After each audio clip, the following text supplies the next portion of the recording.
एक भक्त हुई भारत में, दक्षिण भारत में, साउथ इंडिया में। तो एक बार बहुत सारे संतों की टोली जा रही थी, हरि नाम संकीर्तन करते हुए जा रहे थे। तभी एक नगर पड़ा और उस नगर में उन्होंने सोचा कोई ऐसा स्थान मिले जहां रात में हम लोग रुक करके अपना भोजन पानी बना लें, अपने ठाकुर जी की सेवा कर लें। तभी उनको एक बहुत सुंदर घर दिखाई दिया और उस घर के बाहर बगीचे में बहुत सुंदर सुंदर पुष्प आदि सब लगे थे। तो प्राचीन भारत में अगर संत महात्मा ऐसे चलते फिरते गांव में कहीं रुक जाएं किसी के घर के बाहर, तो कोई रोकता नहीं था, बल्कि घर वाले सेवा और करते थे कि संत आए भैया। तो एक घर के बाहर सब संतों ने अपना धूना जमा लिया, वहीं बैठ करके टिक्कर बनाने लगे, अपने ठाकुर की सेवा करने लगे। तो घर जिसका था उस महिला ने ऊपर से झांक करके देखा,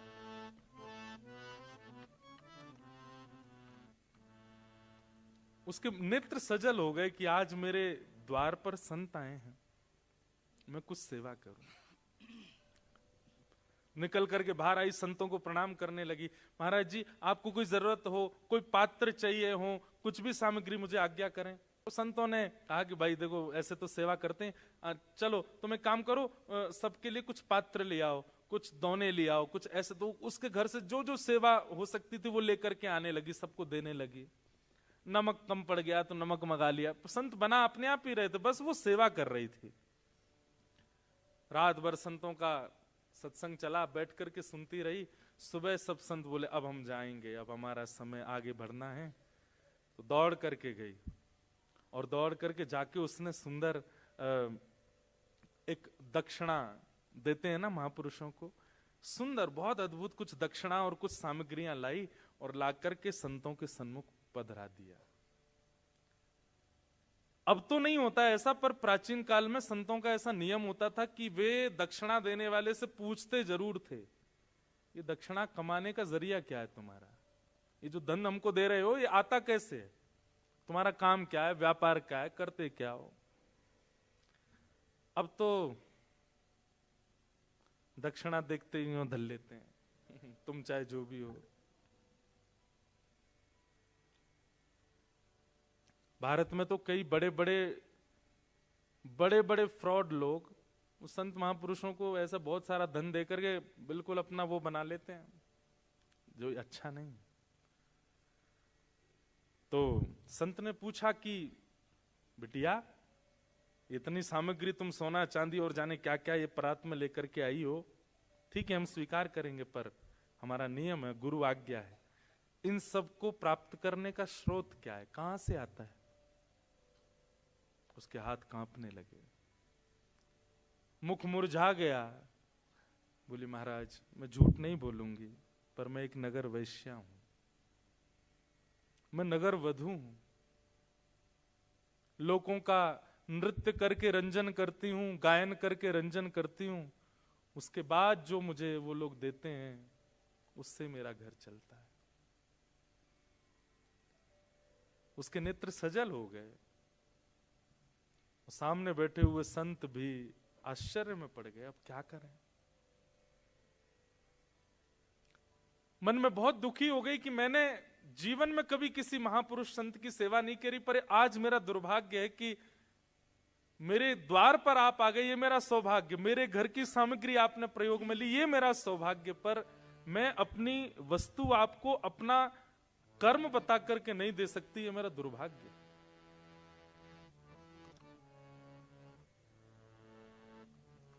संतों ने मुंह फेर लिया, धीमे से सामग्री उठाने लगी, हाथ कांप रहे हैं, क्या करूं। आज पहली बार उसको ग्लानि हो रही है अपने ऊपर। लेकिन संत हृदय नवनीत समाना, संत का हृदय कैसा होता है, मक्खन के जैसा। जैसे मक्खन अगर गर्म चीज के पास भी रख दिया जाए पिघल जाएगा, ऐसे संत होते हैं, वो देख नहीं पाए उसके पीड़ा को। बोले इधर आओ, क्या बात है। बोले बस मैं नहीं दे सकती आपको, इसका बहुत ग्लानि है मुझे। संतों ने कहा हमने एक उपचार ढूंढा है, यदि तुम देना ही चाहती हो तो हमारी एक बात तुमको माननी पड़ेगी। क्या। वो तो बड़ी खुश हो गई, आंसू पोंछ ली, बैठ के बोले आप जो कहेंगे मैं करूंगी, मुझे बताइए।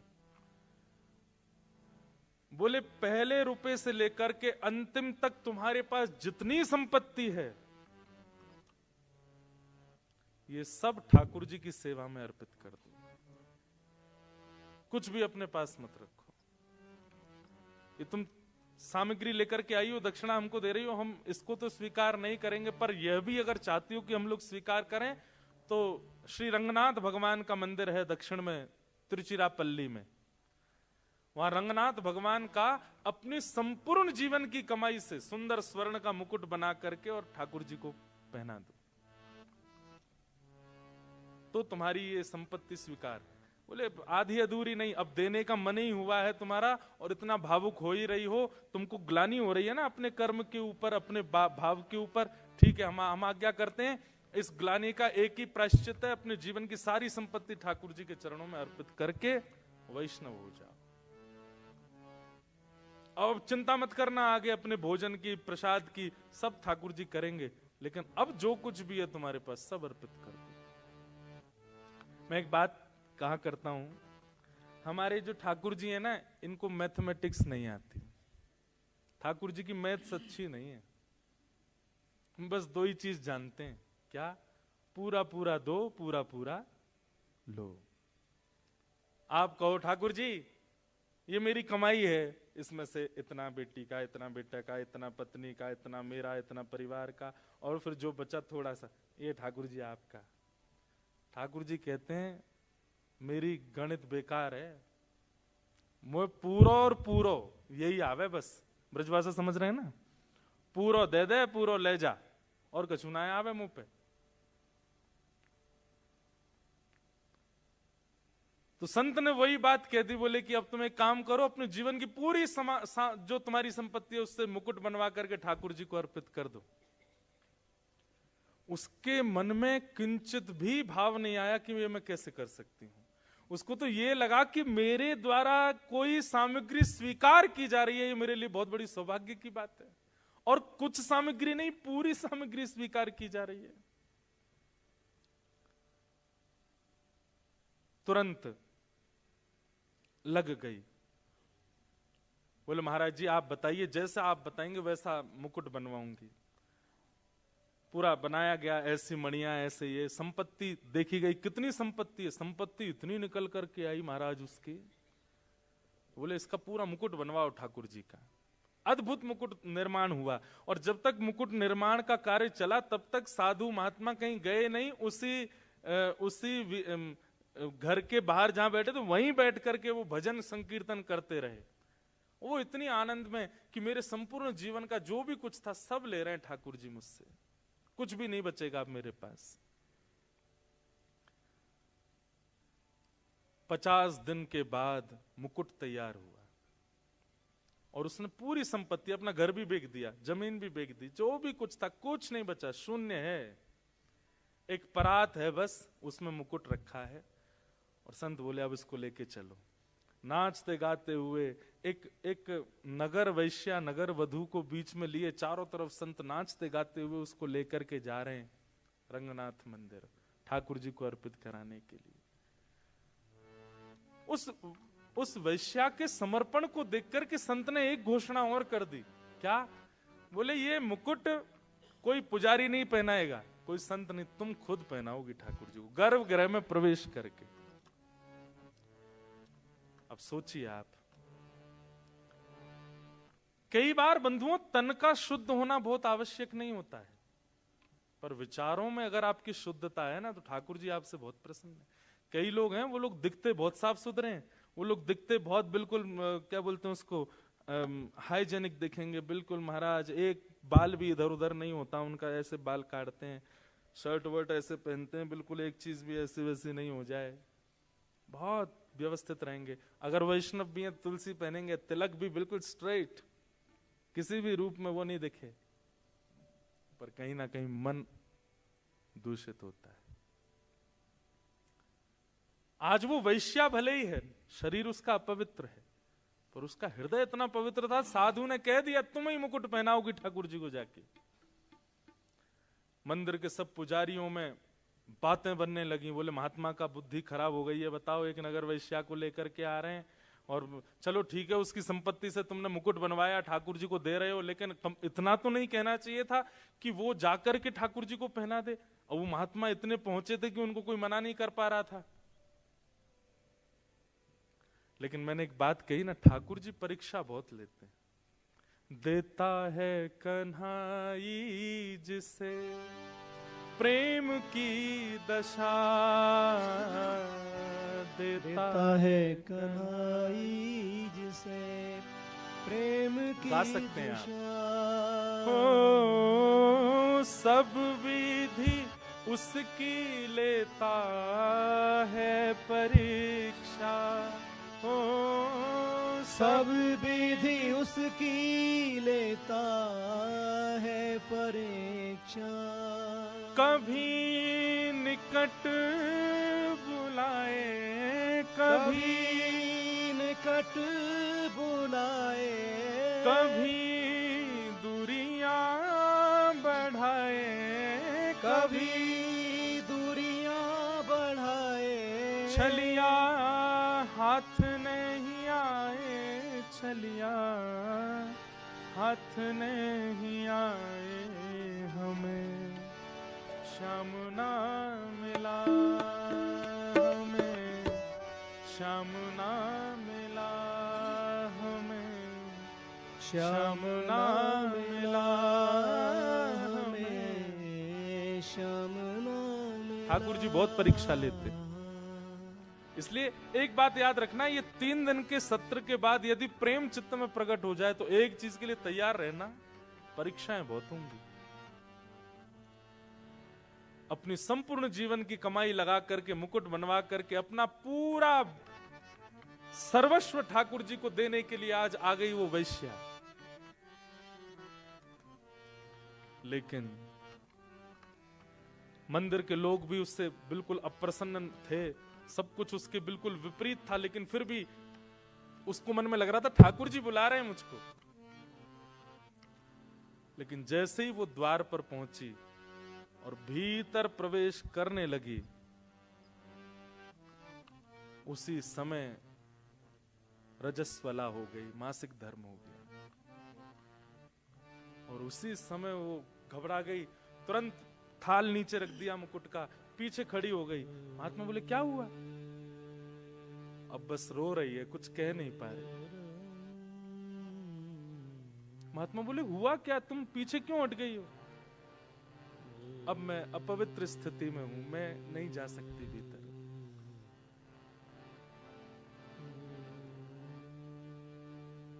उस समय महात्मा बोले इसका भाग्य कितना दुर्भाग्य है,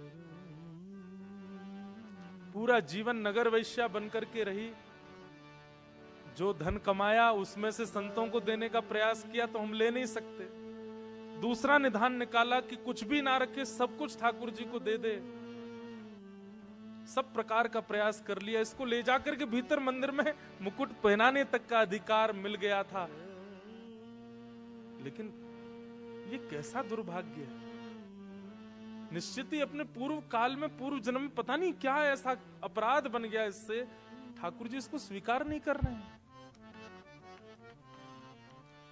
मंदिर के कुछ विपक्षी लोग खुश हो गए, बोले हम तो पहले ही मना कर रहे थे, देखो ठाकुर जी ने ही ऐसी लीला कर दी, अब ये जा नहीं सकती भीतर। आप वेद शास्त्रों के विरुद्ध जाकर के काम कर रहे थे महात्मा, देखिए ठाकुर जी की लीला।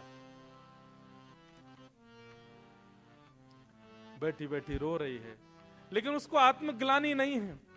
उसको था ठीक है, जितना मिला मुझे उसमें परिपूर्णता है, मैं भीतर नहीं जा सकती। मेरे द्वारा अर्पित किया गया मुकुट में ठाकुर जी के मुख पर नहीं देख पाऊंगी पहली बार। पहली एक होता है ना, कोई वस्तु कुछ देता है तो उसको रहता है कि पहला दर्शन मैं करूं। कोई बात नहीं।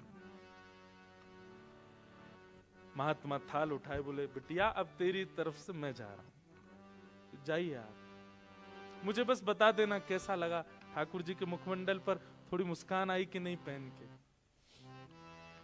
भीतर गए, महात्मा के नेत्रों से अश्रुपात और वो अश्रु जल मुकुट पर गिर रहा था। और बार बार कह रहे थे ठाकुर जी आपकी भक्त वत्सलता कहां गई आज? परीक्षाएं आप लेते हैं, आपका स्वभाव है, पर इतनी क्यों लेते? जैसे भीतर प्रवेश किया, श्रीमन नारायण भगवान के सन्मुख उसको रखा गया। मुकुट की पूजा अर्चना जैसे हुई, और अर्चना करने के बाद पूर्व का मुकुट उतार करके और द्वितीय नया मुकुट धारण कराने की परिस्थिति, जैसे ही मुकुट उठाने का प्रयास किया, खुद ही उठा के लाए महात्मा जी बाहर से, वो इतना भारी हो गया उनसे उठे ही नहीं। 2-2, 3-3, 4-4 वैष्णव लगे हैं उस मुकुट को उठाने में, लेकिन वो इतना भार धारण कर चुका है। वैष्णव लगे हैं उस मुकुट को उठाने में, लेकिन वो इतना भार धारण कर चुका है, किसी से हिल भी नहीं पाया। महात्मा बोले, भगवान मैं तो अभी उठा के लाया हूं, वो पूरे नगर कीर्तन करते हुए वैश्या लाई, अब अचानक ऐसा क्या हुआ, ये मुकुट इतना भारी? तभी देखा तो श्री रंगनाथ भगवान के नेत्रों में अश्रुपात। महात्मा जी ने कहा, तुरंत पर्दा लगाओ, कपाट बंद करो, ठाकुर जी से मुझे एकांत में कुछ चर्चा करनी है।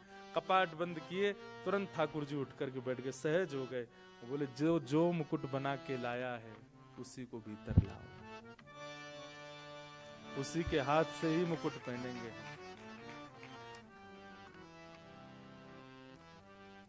बंधुओं, एक वैश्या, उसके जीवन भर की कमाई, और वो भी रजस्वला अवस्था, और ठाकुर जी कह रहे हैं उसी को लेके आओ, उसी के हाथ से मुकुट पहनूंगा।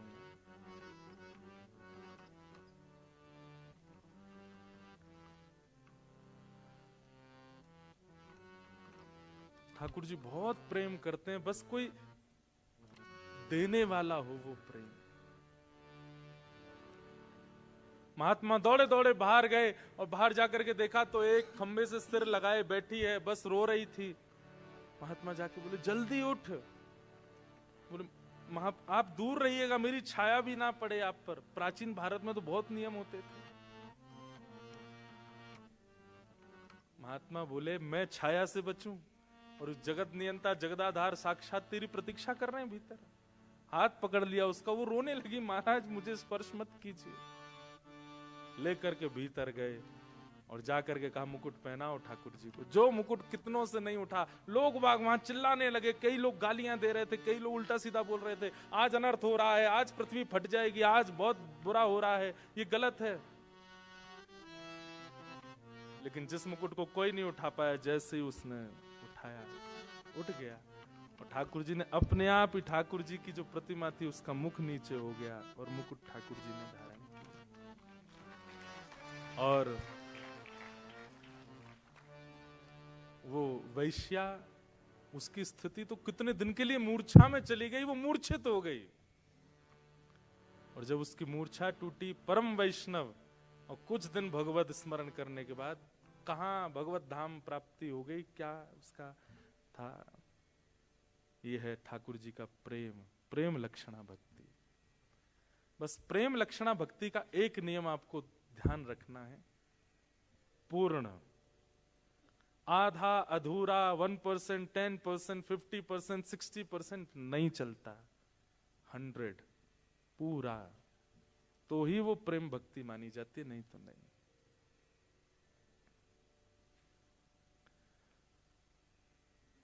तो प्रथम भक्ति का नाम क्या है? श्रवणम। और भक्ति सुन सब रहे हैं, पर उद्देश्य क्या है आपका? उससे आपकी श्रवण भक्ति फॉर्म, रूप धारण करेगी। उद्देश्य पहले क्लियर कीजिए, क्यों सुन रहे हैं आप कथा, उसके पीछे कारण क्या है, और कारण से जो पथ आप चल रहे हैं, जिस साधना को आप कर रहे हैं, वो सिद्ध होगा। दूसरी भक्ति का नाम है, हम 3 भक्ति के फॉर्म पूरे कर दें, क्योंकि 3 का रोज टारगेट है। तो प्रथम भक्ति श्रवणम। श्रवण भक्ति का पहला रूल क्या है? आपका उद्देश्य क्लियर होना चाहिए। आप किसी का भी प्रवचन सुन रहे हो, किसी की भी कथा सुन रहे हो, किसी के भी सत्संग में जा रहे हो, किस उद्देश्य से जा रहे हो? क्या पाने आए हो? ज्ञान पाने आए हो, वैराग्य पाने आए हो, कि भक्ति पाने आए हो, कि प्रेम पाने आए हो? ये पहले क्लियर कर लीजिए। दूसरी बात, श्रवण का मतलब केवल सुनना नहीं होता, और सुनकर के भूल जाना नहीं होता, इंप्लीमेंट जरूर करना है। आप यहां से सुनकर के गए, वो आपकी क्रिया में यहां से इस हॉल से निकलते ही वो लागू हो जानी चाहिए बातें जो जो यहां कही गई। अगर आप इंप्लीमेंट नहीं करते तो आपका श्रवण भक्ति व्यर्थ हो जाएगी। किसी महापुरुष ने आज्ञा की कि अभी इसी वक्त जोहानिसबर्ग जाओ, तो आपके पास में ये ऑप्शन नहीं है कि आप उनसे जाके पूछो क्यों जाएं, जोहानिसबर्ग में क्या करें, चले जाओ। इतना विश्वास होना चाहिए प्रवचन के ऊपर। जो बात कह दी गई है, हमारे श्रीमद वल्लभाचार्य जी के शिष्य हुए श्री सूरदास जी महाराज। कौन? सूरदास। हरि दर्शन की प्यासी अखियां, हरि दर्शन की प्यासी। जिन लोगों को दो दो आंखों से ठाकुर जी नहीं दिखते थे, सूरदास जी को बिना नेत्रों के ठाकुर जी दिख जाते थे। एक दिन सूरदास जी ठाकुर जी, आज तो ठाकुर जी ने पीली पोशाक पहनी है, आज तो ठाकुर जी ने नीली पोशाक पहनी है। और दर्शन करने वाले बोले इसको कैसे पता चल जाती है, आंखें तो है नहीं। एक दिन सबने पुजारी जी से कहा, बोले ये ना रोज सोच के आता है, हरा नीला गुलाबी, और संभवतः ठाकुर जी वैसे ही होते हैं। आज एक काम करो, वस्त्र ही मत पहनाओ ठाकुर जी को, आज देखें क्या बोलेंगे। सूरदास जी गए, कपाट खुले, और जैसे कपाट खुले सब लोग, कोई दर्शन नहीं करा, सब सूरदास जी को। हाँ सूरदास जी, आज कौन सी पोशाक है? आज हरि देखे नंगम नंगा, आज हरि देखे नंगम नंगा, मोतन माल गले उर साजे, छवि के उठत तरंगा। महाराज जितने दर्शनार्थी सब नतमस्तक हो गए सूरदास जी के। नेत्रों की आवश्यकता नहीं। सूरदास जी बोले ये कैसे संभव हुआ, बिना नेत्रों के कैसे दिखते हैं? बोले क्योंकि मैं रोज अपने गुरुदेव के द्वारा दिए गए प्रवचनों को पालन करता हूं। गुरु के वचन अटल कर मानो, मैं उस पर संशय नहीं करता हूं। उन्होंने जो कह दिया उसको मैं तुरंत। एक बात याद रखिएगा, गुरु आज्ञा नहीं करते, गुरु आदेश नहीं देते, गुरु सामर्थ्य देते हैं। क्या देते हैं? सामर्थ्य। सामर्थ्य जानते हैं? जैसे मैंने आपको बोल दिया कॉफी नहीं पीनी, ठीक है, ये आज्ञा नहीं है, ये आज्ञा नहीं है, ये सामर्थ्य है।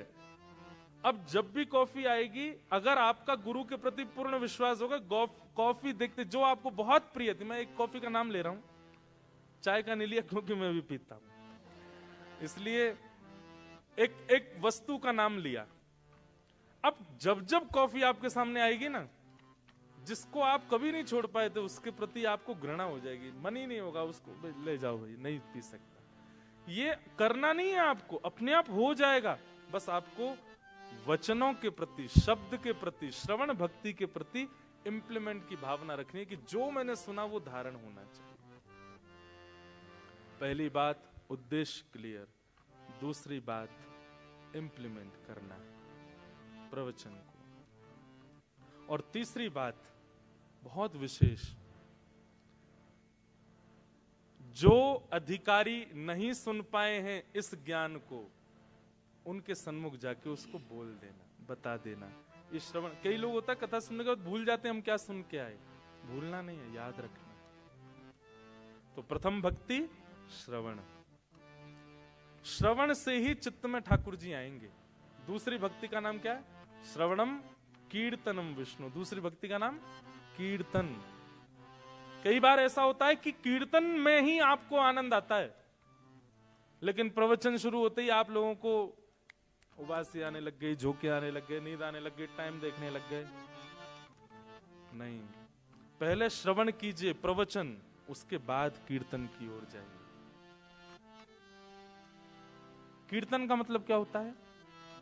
कीर्तन का मतलब हरि बोल बोलना, श्री राधे बोलना, आदि आदि, ये सब कीर्तन करना। इसको कीर्तन नहीं कहते। कीर्तन का मतलब क्या होता है? जहां तन अपनी स्थिति भूल जाए। अभी 2 घंटे हो चुके हैं, हम लोग आपस में बैठे हैं, कई लोगों ने हो सकता है फोन भी नहीं देखा 2 घंटे में, पिछले 1 महीने का आप पूरा टाइम देखेंगे तो एक भी दिन ऐसा नहीं निकला होगा जहां हर 1 घंटे में आपने फोन ना देखा हो। पिछले 2 घंटे में आपने फोन भी नहीं देखा अपना। इसका मतलब क्या है? आपका तन अपनी कीर्ति भूल चुका है। कीर्ति से तन ऊपर की ओर उठ जाए और आनंद में भर करके सत्संग श्रवण करने लग जाए, उसको कीर्तन कहते हैं। आप आसन भी नहीं बदल पाए, आप एक बार भी विचलित नहीं हो पाए, आप इधर उधर भी नहीं देख पाए। मुझे खुद अभी पता चला कि 8 बज गए। ऐसी स्थिति हो जाए, मतलब आपका तन सामान्य स्थिति में जैसा रहता है वैसा ना रह करके कुछ एक्स्ट्रा ऑर्डिनरी हो जाए सत्संग के प्रति, उसको कीर्तन कहते हैं।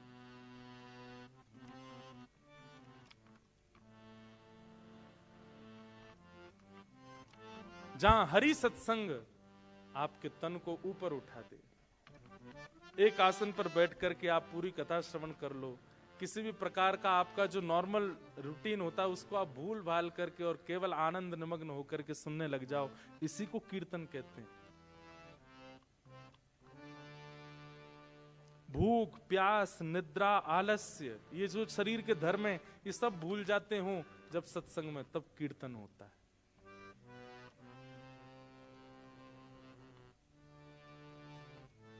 सत्संग का प्रभाव।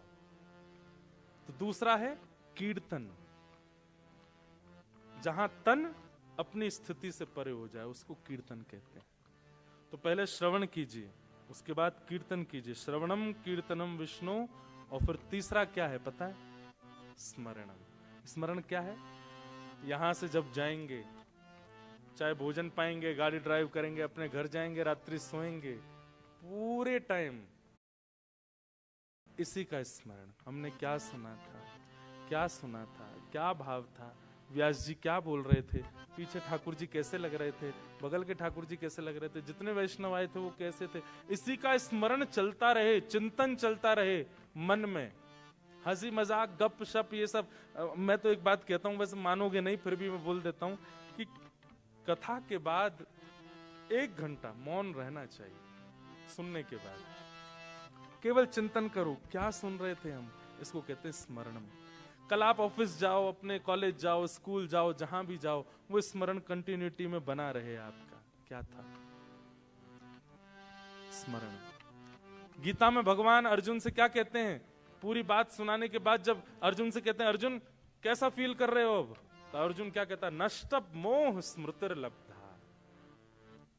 मेरा मोह नष्ट हो गया नाथ, और मुझे स्मृति प्राप्त हो गई है। आपने 18 अध्याय जो मुझे सुनाए वो मेरी स्मृति में है। मतलब अगर भगवान अर्जुन से कहें कि 4थे अध्याय का 5वां श्लोक सुनाओ, अर्जुन को वो याद नहीं होगा, पर अर्जुन की स्मृति में यह है कि मैंने महाभारत के युद्ध के बीच में ठाकुर जी से कथा श्रवण की थी।